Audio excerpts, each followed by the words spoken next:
I'm Chad Reynolds. And I'm David Freiberger. And on this video, you're going to learn how to understand and set ignition timing on your engine.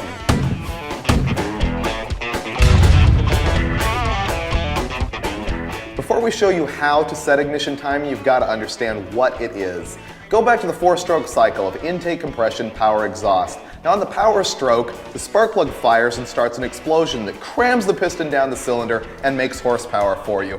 But in truth, that spark happens a few degrees before the power stroke at the end of the compression stroke. In other words, right as the piston is coming up for compression, just before it reaches top dead center, or TDC, the spark plug fires. That distance before top dead center is what is known as ignition timing. Ignition timing is typically read from a mark that's on the harmonic balancer on the front of the engine, and the 0 point represents top dead center from the number 1 cylinder in between the compression and power stroke. This 0 mark will have been set by the factory on your engine or perhaps by the machine shop that built it for you, but it's critical that that mark be set exactly top dead center on number 1. Now, I'm going to rotate the engine here with a breaker bar to simulate what happens here on the timing tape so you can see what we're talking about. Right now we're before top dead center and the piston is on its way up. So right here, if I stop, the piston is now at 20 degrees before top dead center, and it's moving on its way up the cylinder. There's 10 degrees before, 5 degrees before, and then I went a little bit after, but that's roughly 0, or right at top dead center.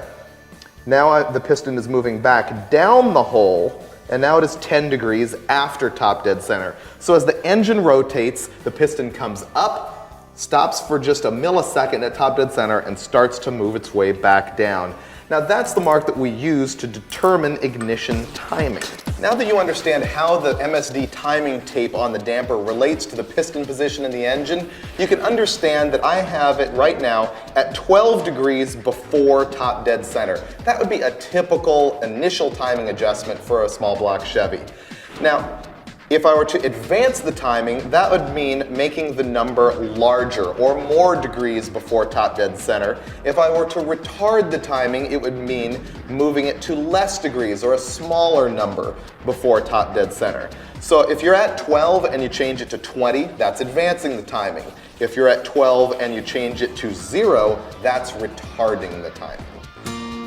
Now that we've described what an ignition timing number means as far as crankshaft degrees and the position of the piston in the cylinder, I can tell you about the 3 aspects of ignition timing that you need to know. The first of those is initial timing setting, also known as idle timing. That is the total ignition advance set when the engine is idling. The next aspect is total ignition timing, or the greatest amount of advance that the engine achieves at higher RPM. The third thing you need to know is ignition timing curve, which is the rate at which the ignition timing advances between the initial timing and the total timing.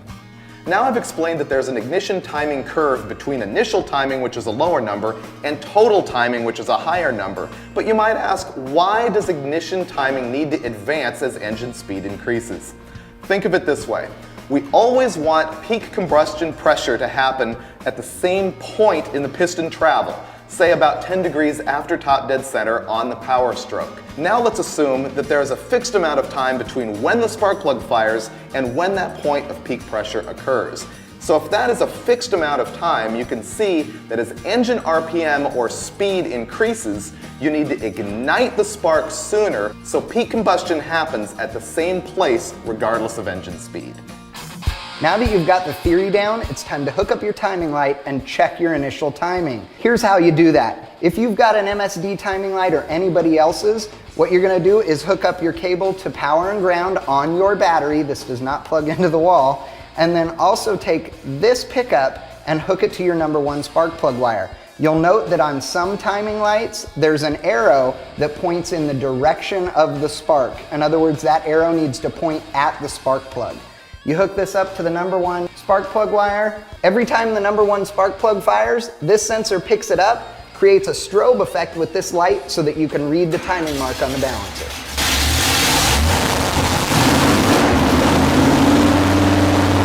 Now here's what Chad is seeing through the timing light. You can see the initial timing setting is about 12 degrees right here. Now watch as engine RPM increases, you can see that the timing advances up to about 33 or 4 degrees. It'll start to jump around up there, and that's not actually what the engine's doing, that's a result of our camera's shutter speed.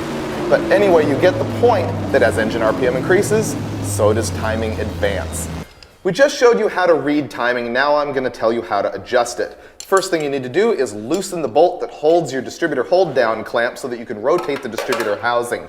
Now on this Chevy, where the rotor returns clockwise, you would advance the timing by turning the distributor counterclockwise, or retard the timing by turning it clockwise. Here's how that looks on the timing tape. Now watch as, here's our base timing, this is going to be advancing it, here it comes back to where it was, and now I'm retarding it. Now we're going to look at setting the total ignition curve on this engine, which is defined again by the point between initial timing and total timing and how fast it gets there. The most important thing for maximum performance is total timing. And on a typical small block Chevrolet like this, you're aiming for between 34 and 36 degrees. So what we're going to do is, using our timing light, fire up the engine and rev it up to somewhere between 3,500 and 4,000 RPM wherever our timing quits increasing. When we get it to where it's stopped adding advance with the distributor, I'll adjust the distributor so that our timing reads at 35 degrees, and then we're going to lock down the distributor. After we locked in our total timing at 35, we checked our timing at idle, our initial timing setting. We found out that it was 19 degrees. What that means is that this distributor has 16 crankshaft degrees of total timing in it, between 19 and 35. Now honestly, for an engine with a rowdy cam, that's probably about right. A tamer engine could use 12, 15 degrees, something like that. The thing about the MSD distributor is that all of that is easily adjustable, and we'll show you about that right now. Now we get into the guts of the MSD distributor so that we can change our timing curve. Every Pro Billet kit comes with a variety of springs and a variety of stop bushings so that you can adjust the total advance curve in the distributor according to the charts on the side of the box. You can change the total range of timing within the distributor and the rate at which it goes from initial to total. The lighter the springs that you put on these advance weights, the faster the curve. The heavier the springs, the slower the curve.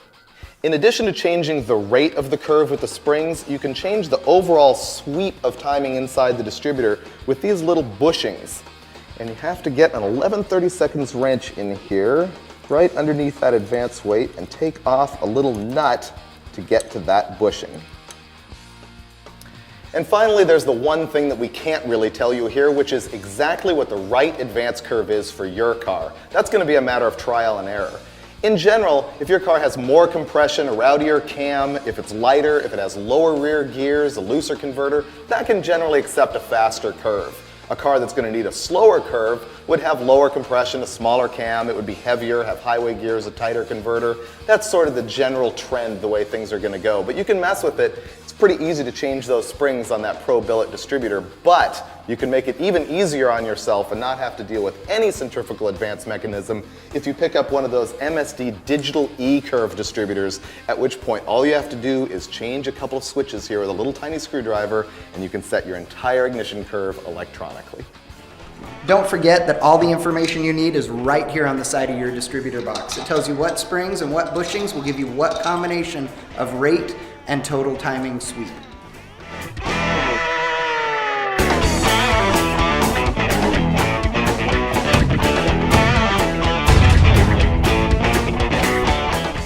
Yeah!